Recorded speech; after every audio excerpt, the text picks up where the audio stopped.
Hello viewers, welcome to another Kyle Connor YouTube channel video. Of course, I'm always filming electric cars for Out of Spec, but like I mentioned in some of the videos on this channel, this is primarily where I'm going to put cars that don't necessarily fit on the larger Out of Spec channels, but cars that I'm still interested or experiences that I have in automotive that you guys might find interesting. So today I'm actually test driving an Audi Q7. Actually, what's funny is our hotel is sponsored by Audi. I'm up here in Aspen, Snowmass, and they checked in and they're like, which Audi would you like to drive? And I did a whole video. I drove the Audi e-tron, but then I said, today, you know what, can I swap it to the Q7 and I'll make a Kyle Connor YouTube channel video review of the 2023 Audi Q7 55. I'm glad it's the 55 because the 45, the base trim, it's a little windy out here, so bear with me for 1 second as I get you out of the wind.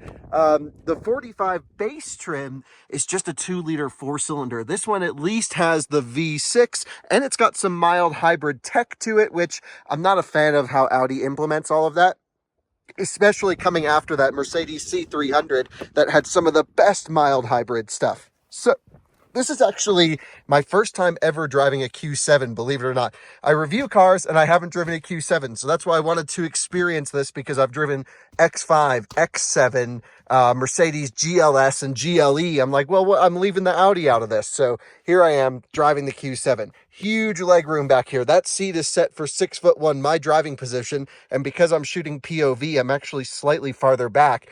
And huge leg room, really comfortable second row seat, massive glass roof I have closed right now. It's a panoramic sunroof actually. And you have the B-pillar vent, so it passes the Alyssa test because she's always concerned about those for the dogs. You have rear seat climate control. What's in here? A little ashtray of sorts, a little storage unit. Okay, nice window switches and everything.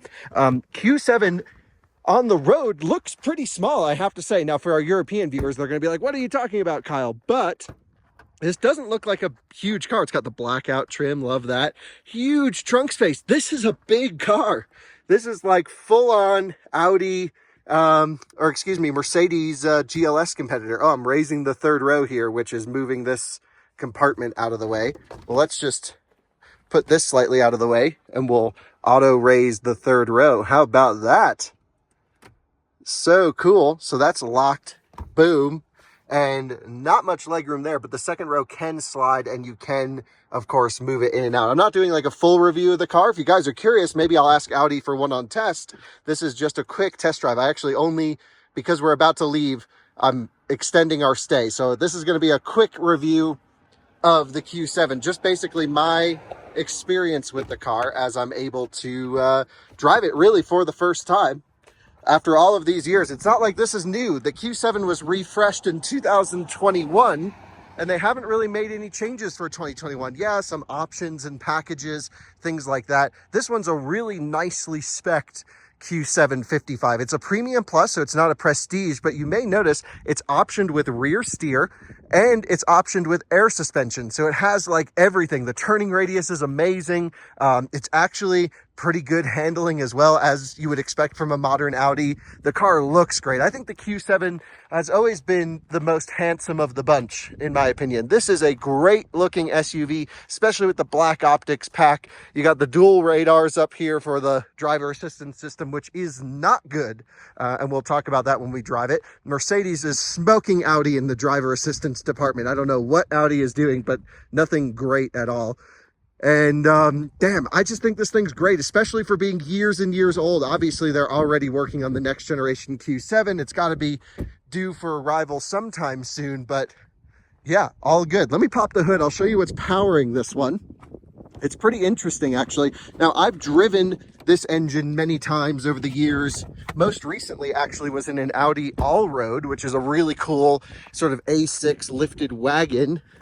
It's one of the only wagons sold in the US. Pretty dirty under here. This thing has almost 8,000 miles of like test drive use of people visiting the Limelight Snowmass Resort and just beating the heck out of this thing is my impression, because the brakes are slightly warped and it feels like it's lived a rough life. And I feel like we're going to be as easy on it as anyone else has been. But this is a V6 engine, 3-liter, with a turbo inside the V. So it's a hot V, which they claim reduces the lag, but It still has quite a bit of lag. And I mean, big power levels. I'll put the power levels up here on the screen, but we're talking over 300 pound-feet of torque and over 300 horsepower. Honestly, it just doesn't feel like it. Maybe because we're at such high elevation, but it should do altitude boost compensation. Like it just, man, you got to get the SQ7. That's the moral of what I've driven just to get out here so far. So this car cost base price 65,000 and a bit. This one's probably 75 grand, which isn't bad for all the car that you're getting. I mean, it's pretty reasonable. It's partly why they're so popular, because you're getting a prestigious name like Audi and a big SUV, and you're under $80,000 for a nicely equipped one. Personally, I think the SQ7 with that 4-liter hot V V8, that's the one to go for. I haven't driven that one either. Again, this is the first Q7 I've actually driven. Is that true? I must have driven a Q7 at some point, but at least the first Q7 I've driven on camera. And what wheels and tires do we have on this? We have the Continental Cross Contact. We have 255, 40, 21s. So 21s on all seasons. Is it a square setup on this one? Having trouble finding it. Doesn't really matter. Nope. 285 40R21, and someone's curbed the wheel back here. So it is not a staggered setup. Or I should say it is a staggered setup. It's not a square setup. Very interesting. But I just think this thing looks great. It's got tons of room on the inside. It's certainly smaller than a Suburban or something. Like, there's reasons why you need more space than this. Let me show you around inside. This is what I love about Audi. Their interiors are awesome, and I really love this Audi user experience. We have this in our e-tron. Start it up. See, it uses a traditional starter motor instead of the pancake motor like the Mercedes mild hybrid, so it's not as smooth of a startup. Let's just sync the temperatures. We'll go to 68. Yeah, if you pinch both sides, they go auto sync. I could just hit the sync button, but it's cooler to hit the to pinch, don't you think? No data connection. Yeah, we're out in the middle of nowhere here. It's gorgeous, these roads. Yeah, I mean, this system is very similar to what we have in our e-tron. I've shown you this in many cars. Yeah, this is part of the newer updates. They get this extra menu where you can configure the 3 things you want to see. I don't know. But let's think about what we should put it on for this video. Because this vehicle is optioned with air suspension, we have height adjustments. I would definitely recommend getting air suspension. I've tuned my individual profile for the drive to be in sport, the suspension to be in comfortable, and the steering to be in comfortable, because I want the most responsiveness, but everything else to be super luxo. And so we'll try that out in a bit, but we'll probably start in dynamic mode because we're on an amazing driving road. So we'll talk about its performance characteristics first, which is like not really meant for a Q7. Whoever washed this thing used the like shiniest, nastiest stuff on the dashboard. Man, this car is not doing so hot, is it? It's just like so many people have been in and out of it. There's streaks everywhere. It's like someone sneezed all over the windshield, the window, but that's okay. This is not a press car. This is just came with my hotel room. It is owned by Audi though. So it has auto park, downhill, auto start stop, off or on. We'll leave it on, see if it does it. It hasn't done it for me yet today. And yeah, so I think for the display, I'll leave you on as we're driving. I'm going to put it on vehicle data, and you get a pretty cool like pitch and roll calculation, which is maybe going to be interesting when I put the camera on my head. We'll see. So let me get cameraed up, and then we'll hit the road. Viewers, you now join me as my point of view, and I have to thank you for your patience on this one. Not a full review, just a quick test drive, because we're about to leave the area. Favorite thing about Audis, you have the key holder right there. Absolutely love that. We'll put my phone away so it doesn't fall, and we'll get the thing dialed up for a sporty drive. So we'll go dynamic mode, which will drop the suspension 1 notch. That's the lowest you can set this car when it's stationary without doing like an aftermarket suspension modification, because there's no eco mode on this. You have off-road, all-road, which I can never really figure out the difference between this. All-road's kind of like dirt road, off-road's like crawling off-road, I guess. Comfort, auto, which is just usually wrong most of the time, dynamic. So when I drive Audis, I'm either in comfort, I just want to waft, or I'm in dynamic mode if I want to rip. And of course, we're going to start by the sporty driving. Not that the Q7 should be sporty at all, but we're here, so we may as well drive it fast. We'll go ESC off because we're in a 7-passenger SUV, and that's just what you do when you want to review cars on YouTube. You got to go full send. And we have a dual clutch transmission, which is interesting. This thing can tow 7,700 pounds. It can only tow just over 4,000. Is it 4,500 pounds if you get the 4-cylinder engine? And the thing that I like about having this DSG gearbox is I can sit and drive all I want. And it's not like we're putting stress on a torque converter. The clutches are open. And as I lift off the brake, you'll see the revs pop up slightly just to kind of rev match and blend us in. It's like someone's doing a clutch pedal for you. So you can see the revs come up instantly. And Audi has nailed the tuning on this. My goodness, have they really got this whole platform figured out, this whole transmission tuning figured out. It's fantastic. We just have a car coming from our left, I believe. Yes, but we can still make it out as I bump the camera. Okay, so we have everything dialed up into full sport mode, and I guess the first thing we should do is start with a launch, because we're idiots and that's what we do. So typically in Audis, if I'm in full sport with ESP off, it will let me do like a full launch control, but I haven't, I tried it twice now and it won't go into like a launch profile, so maybe the Q7 just doesn't do it. I thought it was honestly every Volkswagen or Audi with a DSG. So I'm just gonna put the foot to the floor on the brake, floor it with the right. Yeah, it's torquing over on the clutches, and off the brakes we go, full throttle. Whoa, the shift is aggressive. And there's 60. Wow, not the fastest thing on the planet, is it? And that's where I'm kind of like, my goodness, don't get the 4-cylinder in your 7-passenger Q7. I'm surprised they even put it in there. Now, there are different tunes available for that E888 4-cylinder engine, like the Golf R has that engine, so you can make it sporty, but like, whoa, this V6, this is minimum acceptability of performance in 2023, I would say, and this one is a 2023 model. So I have it in auto shifting in the S profile right now. I'm just going to pull the left paddle, drive it manual, knock it down a few gears. Let's send it. Auto upshift at red line, yes. On the brakes, a little bit of a warped brake rotor, but the pedal feel, oh, awesome. And the handling balance through here, the car leans over really nice. The pedals are perfectly spaced, just kind of coming through the S's nice and gently because there's some oncoming traffic. We don't want to scare anyone. And foot to the floor. Just doesn't make that much power. But wow, is it a balanced vehicle. Oh, the steering is great for the size. The powertrain is just leaving me wanting what a twin turbo V6 or at least a turbocharged V6 would feel like on paper. Oh. I don't know if you guys noticed that. I tried to kind of huck it through that corner, lift off the throttle, dab the brakes just to see if we can get some lift off oversteer, and rollover stability kicked in, which means I have ESP full off, but the car still grabbed the front brakes. I was off the pedals completely and it was hard on the brakes. I don't know what that was all about. Couple last corners, yep. ESP is off, but it's cutting power. I can tell you for sure like an X5 doesn't do this. But the balance of it is just wonderful. All the inputs are great. Brake pedal's fantastic. And it's not like we're being that hard on it. I'm just driving how I would drive my own car down this road, which I know is probably spicier than most. But yeah, I mean, it can do this thing. There's no reason the car has to handle any differently or better or need any sort of changes to the stability control software. It's a Q7. It's not meant for this, but I had to show you can at least hustle it down the road. But when you really do push it, okay, maybe it's just not fully adapted for it.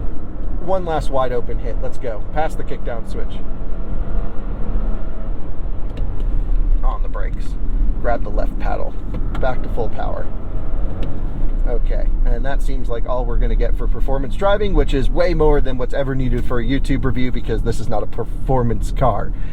I do have to share a quick story as I knock it back into drive non-sport profile, and here we have it just set in, still in dynamic, but with the comfort level shifting logic. I like that you can separate transmission logic from drive mode logic. That's always nice because sometimes you do want the spicier suspension and steering and all the things that come with dynamic, the lower ride height. but you just don't want it to rev the nuts off of it all the time. So this is great. But I have a story about Q7, which is I was at the Goodyear Proving Grounds a couple years ago doing a story. This was in San Angelo, Texas, doing a story on tires made specifically for EVs and how they're engineered. And we went through all of their tracks and wet handling and dry handling. And, you know, you have to warm up the damper before you can evaluate the tire. And it was fascinating. I learned so much about tire engineering. And the one thing that I remember more than anything was they had a Q7 55, just like this car, test mule out there, and they were just wringing the nuts off of this thing all day, every day. It was 115 degrees outside, and they were just everywhere coming in. They had, you know, full ESP off, whatever software they needed, full sideways in the Q7, lift off oversteer into corners, and they were evaluating a tire for a next generation project, probably for Audi. And I couldn't say anything about the car at the time, but I think that now, at least I'm telling you now because it's old news. But damn, they were just wringing the nuts off of this thing every day in extreme heat. And the test drivers were like, this one's awesome. It has never broken. They had like 40,000 miles of just insane abuse. The car was either full throttle or full brake, and full lateral grip, of course. And they were just like, the Audi doesn't break. It's like designed for this. And I'm like, wow, that's where I learned that German over-engineering of products goes a long way. It's like why they use Nürburgring taxis as BMW M5s, and now actually some other German vehicles as well. They're just like way overbuilt compared to anything. And so you do get that sense when you drive the Q7, which is like, yeah, I can do stupid stuff with the car and be as hard on it, but it feels like it can take all the abuse in the world. It's really, really nice. And you know, from just like as an ownership thing, like owning an Audi e-tron and a few other German cars, I'm just like, I love the engineering that goes into the stuff to like make it robust. That's not to say they're reliable, because little things always break in German cars because they're complicated. But as a total package, it's like drivetrains are understressed, everything's overbuilt, and they're just awesome. Okay, so let me go into comfort mode now because we're stuck behind these trucks. And let's just talk about the Q7, traction control back on, as it's meant to be used and enjoyed and, you know, driven as a vehicle. Now, this, of course, is a test drive car, so everyone's going to be in dynamic mode, shredding it, probably harder than I was. But I think this is what the more use case friendly situation would be. And there's a few good things, and there's a few things that Audi needs to change in the next generation Q7. The first is this engine I've just never jived with. I do not like this V6. It's very laggy. So my understanding is the mild hybrid aspect of Audi, it has nothing to do with like providing exact motive force to the crankshaft or to the driven wheels at all. It's an electric turbocharger, and I have researched everywhere, at least at the time when I had the Audi Allroad. I didn't do too much research before this review, so forgive me if the information is known now. And I'm actually going over to do an Audi program in Germany pretty soon, so I want to ask the engineers about this engine, even though that's for an electric program. But I don't understand how their mild hybrid system works. I think it's just an electric turbocharger that's supposed to help force air into the engine at low RPM. So I guess maybe we should just try that. So we're here at, I don't know, 7,000 feet of elevation, something like that. This is where you need the help. We're at under 2,000 RPM. I'm not going to go full throttle, but I'm going to go half throttle. So just enough for it not to kick down. And yeah, I would say feels good. But the thing that I don't like about this engine is I started my throttle application here, and throughout that hit, I ended up here. So I added another inch or two of pedal travel, and I felt no change to the driving. It's just like it maxes out and then there's nothing more. And this is where a mild hybrid system with like a pancake motor, like that integrated starter motor that Mercedes uses with their EQ boost, that's where it can help massively, because then you can just go, oh, you want some extra juice, let me just give you a hit of electric right there on the crankshaft, and then it gets the engine spun up. You don't have to wait for air to travel and all the losses that come with moving air. I guess let me just try that one more time. We're here at 1,500 RPM, typical move. You just want to make a quick pass around someone. So I'm waiting. There's the boost. That's a huge lag. Like, what? Oh, that's just the most infuriating thing. And the thing is, like, in the press materials of this car, I quickly read the press releases from 2021 when it came out. They're like, oh, the low-end grunt of this V6 can really help, you know, with this mild hybrid system, get you out of the hole and do all these things. And it's just, it feels the opposite. It feels gutless below 3,000 RPM until the turbos come on. It's just like, let me actually lock it in manual 4th gear. Let's give it all the help we can. We'll just slow down a little bit. 2,000 RPM, let's get it to. And I'm going to go matted. Waiting. There's the power. And it's not even that much. It's like, And it's like, okay, for your mid-spec engine, it needs more balls than this. Maybe it's much better at sea level, but still, you know, turbocharged engines shouldn't have the altitude effect up here like many other vehicles do. So I don't know. That's what really bugged me about the all-road, and that's what bugs me about this one. It just feels like not much. Now, if I go hard throttle, nice R1T coming towards us. If I go hard throttle past the kickdown switch, let's get a feeling of how this goes. This is cruising along. Need to make a quick pass. It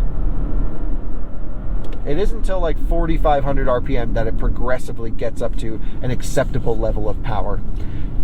So then it comes to the question of, should you get the SQ7?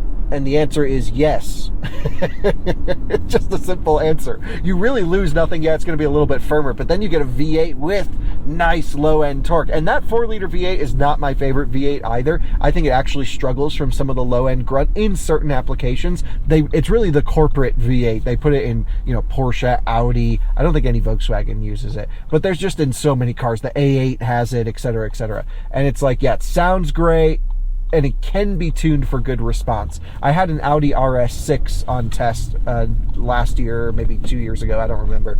And that thing was a rocket ship, but it did lag a little bit. And it's almost like Audi wants you to put a lot of pedal travel in to get it to move. But then you drive the Audi e-tron, which is coming from the same family of engineered vehicles, and that is just tuned wonderfully, where it has good progressive pedal. The more you give it, the more you get. And yeah, wow, it is just gorgeous up here in Aspen, isn't it? This is the Aspen airport right here, and it's just a beautiful place around here. We're heading back to Snowmass to return this to the hotel. And you know, okay, so that's enough drivetrain talk, I think. You get the idea, which is, this is totally fine for like a mom who's driving her kids to school, but if you're a car enthusiast, I feel like Audi, and even for anyone, honestly, it should just have much more low-end torque for this type of application. This is where you really don't want to hear the engine work. You just want to be able to squeeze the throttle like I am now, and not have to have it rev all the way out for it to get some good force on it. I don't know. To me, it seems pretty unpremium, especially compared to like an X5 or X7 with the 3-liter inline 6. That engine is stunning, that B58 engine. It sounds great, it's responsive, and damn, it gives you full torque from like 1,500 RPM. And that thing never has to work hard. It's got a very diesel-like character down low, but when you do drive it fast, it's like, holy smokes, it sounds great, it's lively, it's enjoyable. This is just a very meh V6. Okay, so for most Q7 buyers, none of what I've told you in this review so far matters one bit. What you care about is fuel economy, drivability, reliability, and just a nice, comfortable, stylish vehicle to drive your kids to school. I'm just going to knock it into S mode because we have to drop the revs to climb this hill a little bit. And you can tell it's working really hard to do this. And yeah, we're gaining some speed, but I think felt like turbos were maxed out there. Looks like a controlled burn to the left. Tractor, nice. So, for someone who's in the market for a Q7 with a family, with dogs, would I recommend it? And I would say at this point, no. I would say the drivetrain is enough of a deterrent if you're into this stuff, where it's kind of like just go for the X7, or honestly go for the GLS. The GLS is maybe slightly bigger than this car, but damn, that is one of the best 7-seat SUVs on the market in terms of handling, in terms of technology, in terms of driver assistance. I haven't even told you how annoying the driver assistance is on this. And yeah, the GLS is the move, or even the GLE. I really like that car way more than this. This just feels a little bit old school, a little bit wasted space, so much piano black. It just hasn't been updated in a few years. So when it came out, it may have appeared fresh and exciting, but honestly, these days, I think this would be a pass. This would not be on my recommend list. Maybe in the second-hand used market, sure, but new, that Mercedes just owns this SUV space. I think the GLS is just a much better looking car. You can option it to the moon if you want to, but just a nicely standard GLS is a great place to be. And if you get the V8, wow, that thing's a monster. But even the 6-cylinder GLS is plenty. So that's my recommendation in this category. But let's say you do want a Q7. Well, what are you getting? Well, you're getting a very spacious car, a very high quality car, and you're getting a car that drives nicely. Other than the powertrain, this is a comfortable car. It has a great steering wheel. It's got okay infotainment system with everything you need. Fantastic climate control with heated and air-conditioned seats that you can run at the same time. I know that sounds silly, but to me, that's actually a pretty important thing to have in a car, because I like the non-sweaty approach of the cooled seats. I don't want to sweat, but I want my seat to be physically warm to the touch. And so I think that's nice. It's very supple with the air suspension over these bumps. I would definitely get the air suspension. Whoa, tons of clutch slip there. I can't believe they would allow that much clutch slip on a DSG. That's interesting. Okay. There, now it's locked up. Don't know what happened there. Noticed that a couple times. Let's try it away from this speed bump again. It felt like it was just slipping the clutches until it decided, yes, let's lock it up. Wow, that was weird, and seems like it would take some life out of the clutches, but they're wet clutches, so they'll last a while. So, foot down. No, didn't do it there. Don't know. Anyway, okay, some weird tuning maybe here or there, but either way, these things are fairly reliable and all good. Ooh, nice S5 Sportback, like that a lot. That's very nice. And yeah, so the Q7, damn, great SUV, just like not as good as BMW or Mercedes.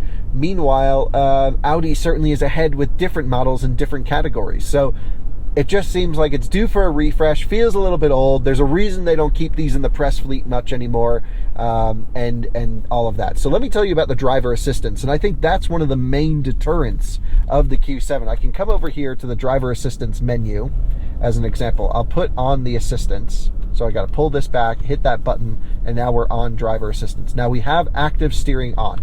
Now both the BMW and the Mercedes system can complete this corner. This cannot. I had to take over there. I know it's not meant for this type of back road driving, Q8 right there. It's meant to be, you know, highway assistant. And on the highway, in lane, it's fine. But no auto lane changes, no like real extra support here. And it just feels a generation behind in terms of driver assistance. Mercedes is top. BMW is very close with their new, you know, sort of eye tracking system. That's great. And Audi just has shown nothing in the way of having a really competent lane centering and sort of highway assistant feature where it can take exits, do lane changes, all the things you would expect from a modern luxury vehicle. And I think that's actually a little bit of a shame. You'll also notice it's hanging the revs on the downhill to use some engine braking. That's good tuning. That's part of why I like the DSG actually. And so, you know, it's just holding us back on the downhill, and it's actually charging the 48-volt mild hybrid system. You can see that right here. Off the brake pedal, we get half charge. As I just touch the brake pedal, it's not like a blended brake pedal system. It's just, I think when brake lights are on, charge regen the most. So it can actually regen a little bit, which means, okay, maybe there is an electric motor somewhere in the driveline. I kind of have to understand how this fully works before I can explain it to you. But my impression, yeah, there's no stop sign coming this way. He did not blow a stop sign.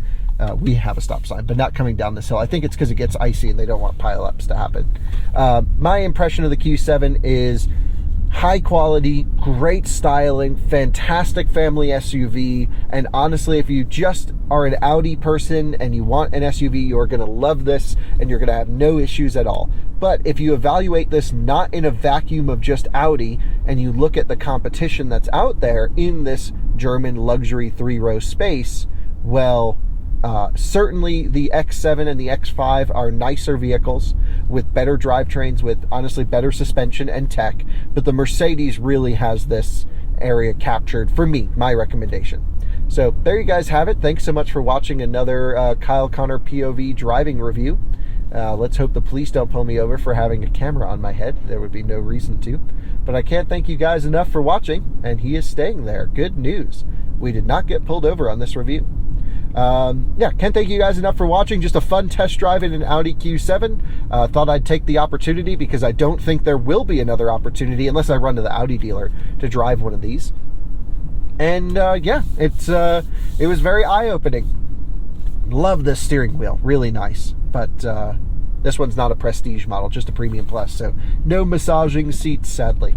Okay, well, I think that sums it up. If you're an Audi person, get the Q7. You're going to love it. But if you're shopping in this category, go X5, X7, depending on your size needs, or GLE, GLS, depending on your size needs there. Because the Q7 kind of fits in between both of those.